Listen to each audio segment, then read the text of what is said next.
जैसा कि पिछली वीडियो में हमने देखा कि ये एक फिलोसोफर और फिजियोलॉजिस्ट था जिसने फिलॉसफी और नेचुरल साइंस पजल के पीसेस को इकट्ठा करके साइकोलॉजी के एक ऐसे शानदार डिसिप्लिन को क्रिएट किया जो कि आज जिंदगी के 54 शोबाजात में अप्लाई किया जा रहा है।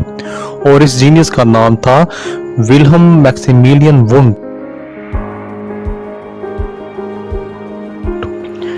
वुंड ने तरीके अहम फिलासफर्स और साइंटिस्ट जिनमें गलीलियो, कॉम्टे, कांट और हर्बर्ट के इस दावे को गलत साबित किया कि साइकोलॉजी को कभी साइंस का दर्जा नहीं मिल सकता। अगरचे वुंड से पहले वेबर, फेकनर और हेल्महोल्ट्ज ने सेंसेशन और परसेप्शन पर एक्सपेरिमेंट्स किए और इन एक्सपेरिमेंट्स ने कमोबेश एक्सपेरिमेंटल साइकोलॉजी के लिए राह भी हमवार की, लेकिन इन शख्सियात का फोकस ज़्यादातर फिलॉसफी और फिजियोलॉजी पर ही था। लिहाजा वुंड ने इन शख्सियात के साथ साथ कुछ दूसरी शख्सियात की अचीवमेंट्स को इकट्ठा करके रिसर्च के एक ऐसे डिसिप्लिन को तहलीक किया जो कि कुछ खास बिलीव्स और प्रोसीजर्स पर मुश्तमिल था। और यूं वुंड साइकोलॉजी को साइंस की शक्ल में फिलॉसफी से अलग करने में कामयाब हो गया। Welcome to psychology club. मेरा नाम ज़ीशान अनवर है। आज हम वुंड एक्सपेरिमेंटल साइकोलॉजी और वॉलंटियरिज्म को पढ़ने जा रहे हैं। जैसा कि हमने देखा कि वुंड ने माजी के अजीम फिलासफर्स और साइंसदानों के दावे को गलत साबित किया और एक्सपेरिमेंटल साइकोलॉजी के लिए एक ऐसी ग्राउंड तैयार की जिस पर आज मॉडर्न साइकोलॉजी की पूरी बिल्डिंग खड़ी है। अब यहाँ पर एक सवाल ये पैदा होता है कि आखिर वुंड को अपने इस दावे पर इस कदर यकीन क्यों था कि साइकोलॉजी को एक्सपेरिमेंटल साइकोलॉजी का स्टेटस मिल सकता है। तो इसका जवाब कुछ यूं है। 1862 में वुंड ने अपने घर के अंदर बनाई हुई लेबोरेटरी में एक ऐसा तजुर्बा किया जिसने एक्सपेरिमेंटल साइकोलॉजी के लिए राह हमवार की और 17 साल बाद यानी 1879 में वुंड का यकीन हकीकत में बदल गया।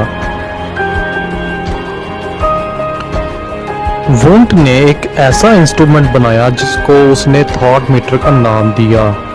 इस थॉट मीटर में घड़ी को कुछ इस तरह अरेंज किया गया कि पेंडुलम भी कैलिब्रेटेड स्केल M के साथ साथ स्विंग करता। थॉट मीटर में ऑपरेटर्स को कुछ इस तरह अरेंज किया गया था कि जब पेंडुलम अपनी एक्सट्रीम पोजीशन D, B यानी इंतहाई दाएं या बाएं पहुंचता तो मेटल पोल S के जरिए बेल G बजती। वुंड ने ऑब्जर्व किया कि बेल बजने पर जब भी वो स्केल की तरफ देखता तो पेंडुलम हमेशा अपनी एक्सट्रीम पोजीशंस D और B से कुछ फासले पर होता। लिहाजा बेल बजने के दौरान पेंडुलम की एग्जैक्ट पोजीशन को मालूम करना नामुमकिन था। वुंड ने नोट किया कि अटेंशन को बेल की आवाज से पेंडुलम की पोजीशन की तरफ शिफ्ट करते वक्त 1 सेकंड का 1/10 यानी 10वां हिस्सा खर्च होता है। इस तजर्बे से वुंड ने यह नतीजा निकाला कि एक वक्त में या तो पेंडुलम की पोजीशन या बेल पर तवज्जो दी जा सकती है, लेकिन एक वक्त पर दोनों पर तवज्जो नहीं दी जा सकती। हकीकत में वुंड को इस तजर्बे से ये रियलाइज हुआ कि हम एक वक्त में सिर्फ एक थॉट या सोच पर तवज्जो दे सकते हैं और एक थॉट से दूसरे थॉट की तरफ तवज्जो शिफ्ट करने पर 1 सेकंड का 1/10 यानी 10वां हिस्सा खर्च होता है। अगरचे वुंड ने अपनी लाइफ में मल्टीटास्किंग के बारे में नहीं सुना था और ना ही उसने मल्टीटास्किंग पर फोकस किया, क्योंकि उस दौर में ना तो सेल फोन्स, कार्स, रेडियो और ना ही टीवी और एरोप्लेन वगैरह बने थे। लेकिन मॉडर्न साइकोलॉजी में मल्टीटास्किंग पर रिसर्च की बुनियाद वुंड का यही क्लासिकल एक्सपेरिमेंट बना और आज मॉडर्न साइकोलॉजी हमें यही बताती है कि हम एक वक्त में प्रिसाइज तरीके से मुख्तलिफ एक्टिविटीज़ यानी मल्टीटास्किंग नहीं कर सकते। इस इब्तदाई तजर्बे की रोशनी में वुंड ने कहा कि ना सिर्फ एक्सपेरिमेंटल साइकोलॉजी की फील्ड पॉसिबल है बल्कि इस तरह की साइकोलॉजी को सिलेक्टिव अटेंशन या वोल्यूशन पर तवज्जो देनी चाहिए।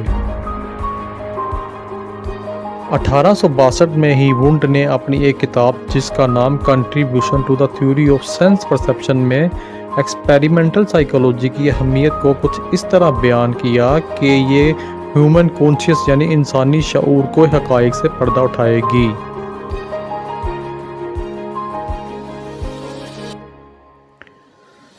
और 1874 में वुंड ने 2 वॉल्यूम पर मुश्तमिल अपनी तारीख साज किताब प्रिंसिपल्स ऑफ फिजियोलॉजिकल साइकोलॉजी में अपने गोल को वाज़िया तौर पर लिखा कि उसका मकसद एक्सपेरिमेंटल साइकोलॉजी की फील्ड को तश्कील देना है, यानी साइकोलॉजी को साइंस का दर्जा देना है। वॉलंटरिज्म। वुंड का मकसद ना सिर्फ कॉन्शियसनेस यानी शऊर को समझना था, बल्कि उन कवानीन को भी समझना था जो कि डायनामिक्स ऑफ कॉन्शियसनेस यानी शऊर की हरकियात को कंट्रोल करते हैं। वुंड के नज़दीक विल यानी मर्जी या इरादा एक अहम कंसेप्ट था, जैसा कि ये हमारी अटेंशन और वोल्यूशन में भी जाहिर होता है। वुंड का कहना था कि विल एक ऐसा मरकजी कंसेप्ट है जिसके तनाजुर में तमाम बुनियादी मसाइल को समझा जा सकता है। वुंड का मानना था कि इंसान फैसला करने की सलाहियत रखते हैं कि किस चीज़ पर तवज्जो देनी चाहिए, लिहाजा उस चीज़ को अच्छी तरह समझा जा सकता है। इसके अलावा वुंड का ये भी मानना था कि ज़्यादातर बिहेवियर और सिलेक्टिव अटेंशन किसी पर्पस की वजह से शुरू होते हैं, और ऐसी सरगर्मियाँ जिनके पीछे कोई मकसद हो तो वो सरगर्मियाँ मोटिवेटेड होती हैं। लिहाजा साइकोलॉजी में वॉलंटरिज्म पहला स्कूल ऑफ थॉट था, ना कि स्ट्रक्चरलिज्म। बल्कि स्ट्रक्चरलिज्म तो एक हरीफ स्कूल ऑफ थॉट का नाम था जिसकी बुनियाद वुंड के स्टूडेंट टिचनर ने रखी, और आगे हम देखेंगे कि वुंड्स वॉलंटरिज्म और टिचनर स्ट्रक्चरलिज्म में बहुत कम चीज़ें कॉमन यानी कि मुश्तरक हैं। वुंड 1832 में जर्मनी के शहर मैनहीम में पैदा हुआ। उसने एक वेल एजुकेटेड फैमिली में आंखें खोलीं और वो अपने बहन भाइयों में सबसे छोटा था। वुंड ने अपनी इब्तदाई तालीम हीडलबर्ग स्कूल से हासिल की। ग्रेजुएशन करने के बाद 1855 में वुंड ने यूनिवर्सिटी ऑफ हीडलबर्ग से मेडिकल की फील्ड में टॉप पोजीशन हासिल की, और मेडिकल की डिग्री हासिल करने के बाद वुंड ने जिन मशहूर शख्सियत के साथ काम किया उनमें जोहान्स मुल्लर और हेल्महोल्ट्ज शामिल थे।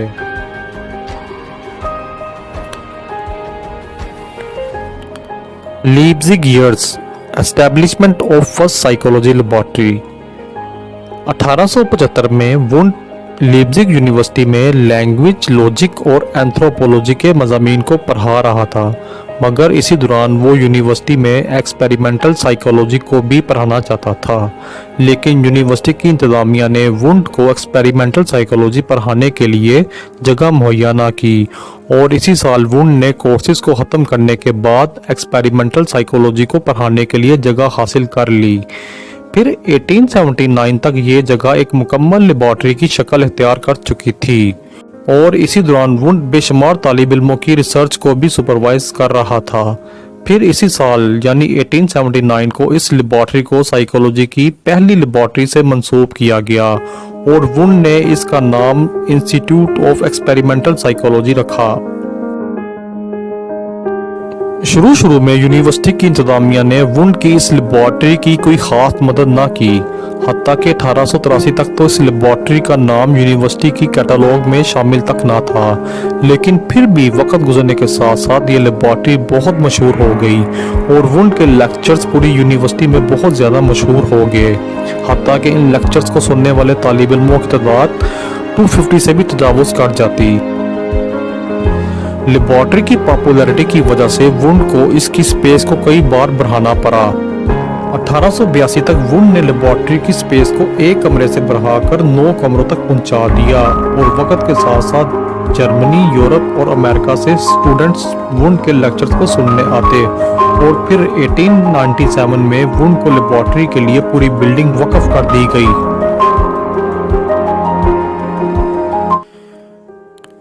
मशहूर अमेरिकन साइकोलॉजिस्ट जेम्स मैकीन कैटल, जिसने वुंड की सुपरविजन में एक्सपेरिमेंटल साइकोलॉजी में पीएचडी की, वो एक खत में अपने पेरेंट्स को लेबॉरेटरी की पॉपुलैरिटी के बारे में कुछ इस तरह लिखता है कि वुंड की लेबॉरेटरी की पॉपुलैरिटी उस पॉपुलैरिटी से कई गुना ज़्यादा है जिसकी वो हकदार है। जिन मशहूर साइकोलॉजिस्ट ने वुंड की सुपरविजन में पीएचडी की उनमें एडवर्ड बी टिचनर, जी स्टेनले हॉल, ऑसवल्ड कल्प, हुगो मुस्टरबर्ग, व्लादिमीर बेख्तर्व, जेम्स मैकीन कैटल और लाइटनर विटमर शामिल थे। वुंड साइकोलॉजी गोल। वुंड का बेसिक गोल साइकोलॉजी को फिलॉसफी से अलग करके एक्सपेरिमेंटल साइकोलॉजी की फील्ड को कायम करना था। दूसरे अल्फाज में साइकोलॉजी को साइंस का स्टेटस दिलवाना था।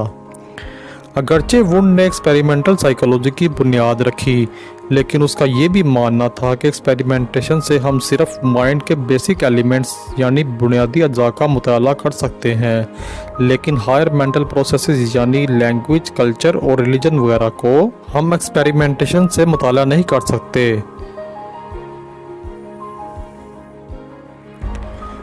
वुंड का कहना था कि हायर मेंटल प्रोसेसेस का मुताला सिर्फ नेचुरलिस्टिक ऑब्जर्वेशन या हिस्टोरिकल नोट्स की मदद से ही किया जा सकता है, क्योंकि एक्सपेरिमेंटल साइकोलॉजी का किरदार वुंड के नज़दीक बहुत अहम था। लिहाजा वुंड के मुताबिक सिंपलर मेंटल प्रोसेसेस को समझने से हायर मेंटल प्रोसेसेस को समझने में आसानी होती है। इस बात को वुंड ने इस रूल से समझाया कि हम तब तक कॉम्प्लेक्स प्रोसेसेस को नहीं समझ सकते जब तक हम सिंपलर प्रोसेसेस को ना समझ लें।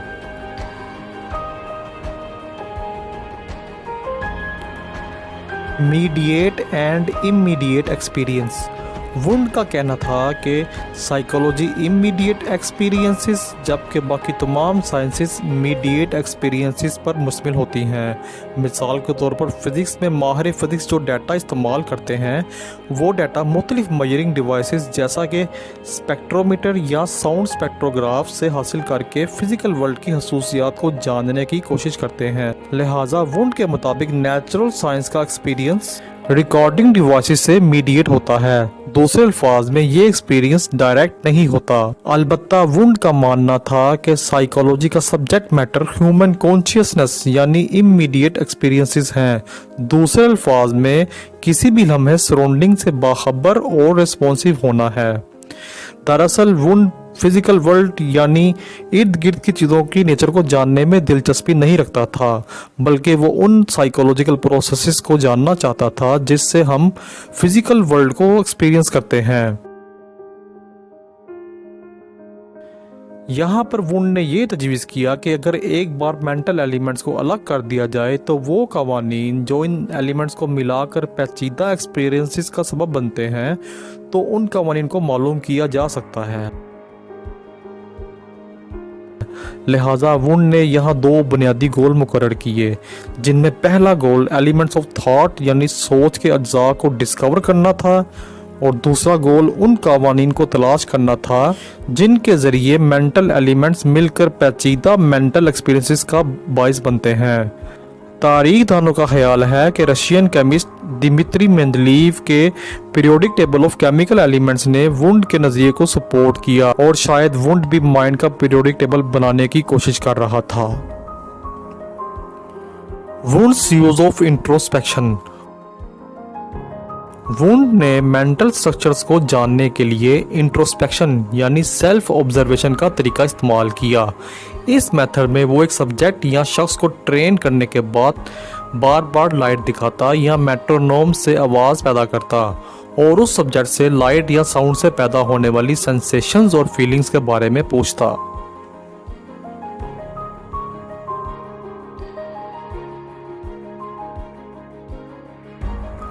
Elements of thought.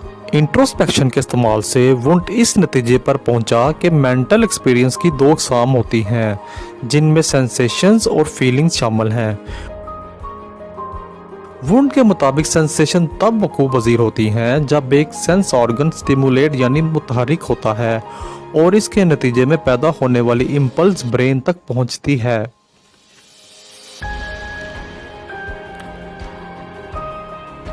वुंड के मुताबिक सेंसेशन को मोडेलिटी और इंटेंसिटी की शक्ल में बयान किया जा सकता है। मोडेलिटी से मुराद विजुअल, ऑडिटरी और टेस्ट वगैरह है, जबकि इंटेंसिटी से मुराद शिद्दत है, जैसा कि साउंड के स्टिमुलस की साउंडनेस। वुंड के मुताबिक एक मोडेलिटी के अंदर सेंसेशंस को मज़ीद उसकी क्वालिटी की शक्ल में एनालाइज किया जा सकता है। मिसाल के तौर पर विजुअल सेंसेशन को ह्यू यानी कलर और सैचुरेशन यानी रिचनेस ऑफ कलर की शक्ल में एक्सप्लेन किया जा सकता है। इसी तरह टेस्ट को हम बिटरनेस, स्वीटनेस, साल्टनेस और सोरनेस की शक्ल में एक्सप्लेन कर सकते हैं।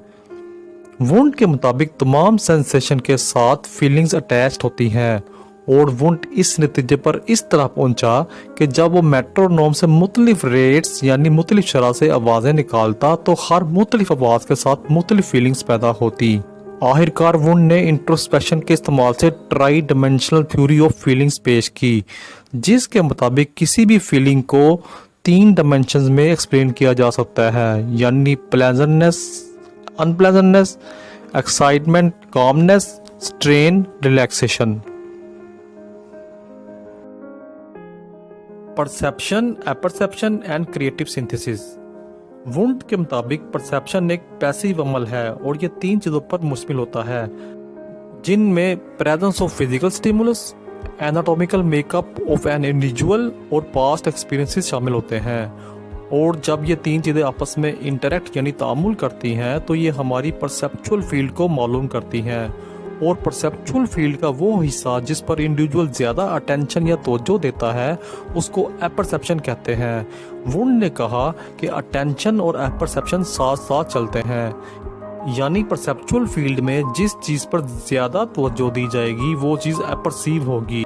दरअसल वुंड इस बात पर तवज्जो दिलाना चाहता था कि परसेप्शन एक पैसिव और ऑटोमेटिक प्रोसेस है, जबकि इसके बरक्स अपरसेप्शन एक एक्टिव वॉलेंट्री अमल है, यानी ऐसा अमल जिसमें हमारी अटेंशन या विल शामिल होती है। वुंड ने अटेंशन में एक्टिव प्रोसेस पर बहुत ज़्यादा फोकस किया और उसने कहा जब मेंटल एलिमेंट्स को अरेंज या रीअरेंज किया जाए तो ये अपरसेप्शन का बाइस बनते हैं, और इस अमल को वुंड ने क्रिएटिव सिंथेसिस का नाम दिया। वुंड के मुताबिक ये क्रिएटिव सिंथेसिस का अमल ही है जो साइकोलॉजी को बाकी फिजिकल साइंसेस से अलग करता है। अगरचे वुंड स्टैटिक माइंड यानी साकिन जहन के इमोशनल और कोग्निटिव एलिमेंट्स को तलाश करने में मसरूफ रहा, लेकिन फिर भी उसने माइंड को एक एक्टिव, क्रिएटिव और वोल्यूशनल एंटिटी का नाम दिया। दर हकीकत वुंड का मानना था कि नॉर्मल मेंटल फंक्शनिंग के लिए अपरसेप्टिव प्रोसेस का होना बहुत ज़रूरी है, और अगर अपरसेप्टिव यानी अटेंशनल प्रोसेस डिस्टर्ब होगा तो ये चीज़ शिज़ोफ्रेनिया को जन्म देगी। मिसाल के तौर पर अगर एक शख्स अपरसीव यानी अटेंशन करने की सलाहियत खो देता है तो इस तरह उस शख्स के थॉट्स डिसऑर्गेनाइज्ड और मीनिंगलेस हो जाएंगे, जैसा कि ये शिज़ोफ्रेनिया में होता है। और वुंड के इस नज़रिए को उसके स्टूडेंट एमिल क्रैपलिन ने आगे बढ़ाया। क्रैपलिन के मुताबिक जब हमारे सेंट्रल कंट्रोल प्रोसेस में खराबी होती है तो ये हमारी अटेंशन की सलाहियत को रिड्यूस और इरेगुलर कर देता है, जो कि सीवियर मेंटल इलनेस का बाइस बनता है।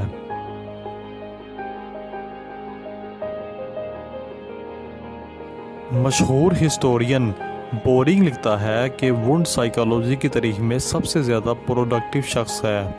बोरिंग के मुताबिक वुंड ने अपनी ज़िंदगी में 53,735 सफ़हात साइकोलॉजी पर लिखे। बोरिंग ने एस्टिमेशन की कि वुंड ने अपनी 68 साल ज़िंदगी में रोज़ाना तकरीबन 2.2 पेजेस लिखे।